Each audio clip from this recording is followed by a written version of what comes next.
Hi everyone, my name is Junon. I have a health science background and I'm the author of the book Truth and Empathy, How to Find Your Soulmate. And I'll put a link to the book below. This video is about misconceptions that most of us have about thinkers versus feelers when it comes to the MBTI personality types. Thinking versus feeling is a decision-making function. And when it comes to the MBTI, is that what it means is that some people prefer to use logic if they're a thinker to make decisions, compared to if a person's a feeler, they'd rather use their ethics and morals to determine what is the best course of action. The issue is that some people believe that, let's say, if someone is a thinker, it means that they are not in touch with their feelings, or if someone is a feeler, they are illogical. And I want to get into some of these misconceptions and give a different perspective. First of all, when you try to determine someone's MBTI personality type, is that you really have to only look at the first two functions to know their type. But it's important to look at the third function in that stack, because it will give you a more sort of complete picture of who the person is. So when a person is a thinker, it means that they have either TI or TE in their first or second function. If a person is a feeler, it means that they have FE or FI in their first or second function. But if a person is a thinker, they could have a feeling function in the third place. So let's say if someone is an ESTP, for example, or an ENTP. So what you'll see with a person like that is that, yes, they prefer logic, but because they have extroverted feeling in their third function, they still are good at relationships. You know, that they understand more subtleties than if, let's say, someone had, let's say, TE at their first or second function. So now their feeling function is in their fourth place, and that's when they have a difficult time being more empathic, be able to put themselves in another person's shoes.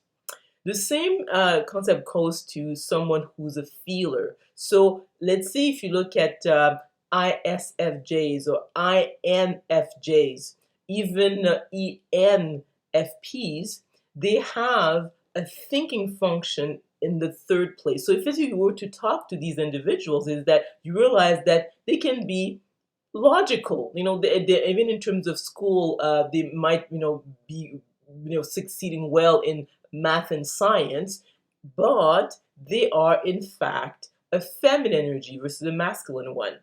The other aspect also people can get confused about is that they believe that if a person has masculine energy, it's necessarily a man.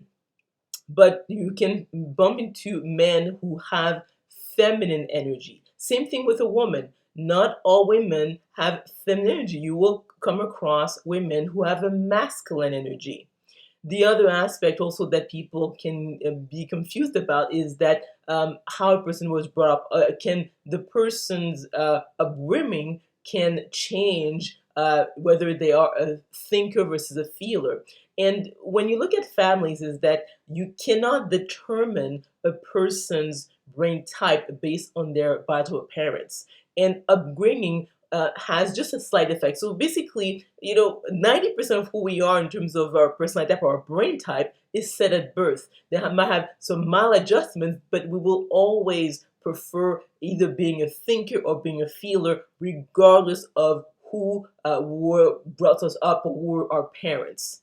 The other aspect also when it comes to personality types and these two functions is that people believe that they might change over time just by, let's say, taking, let's say, self-help, programs or things. So, but it's pretty set. So for a person who's a thinker to change their brain type even on their own to become a feeler, it can be done, but it will require a lot in terms of rewiring their whole nervous system, and that is unlikely to happen.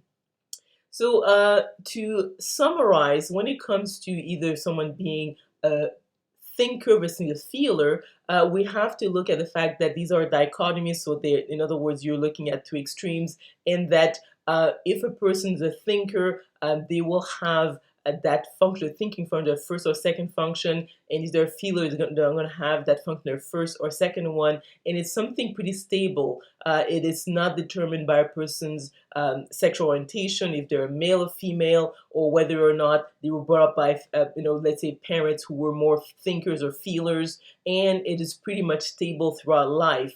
But at the same time, the fact that someone is a thinker doesn't mean that they don't have access to their feeling function, because it could be on the third place, and then you will see that influence in their behavior. Same thing if a person is a feeler. If the third function is a thinking one, they can still be logical and be good at math and science, which is pretty much has to do with someone who is more left brain dominant versus right brain, which basically because right brain dominant people are more feelers than thinkers.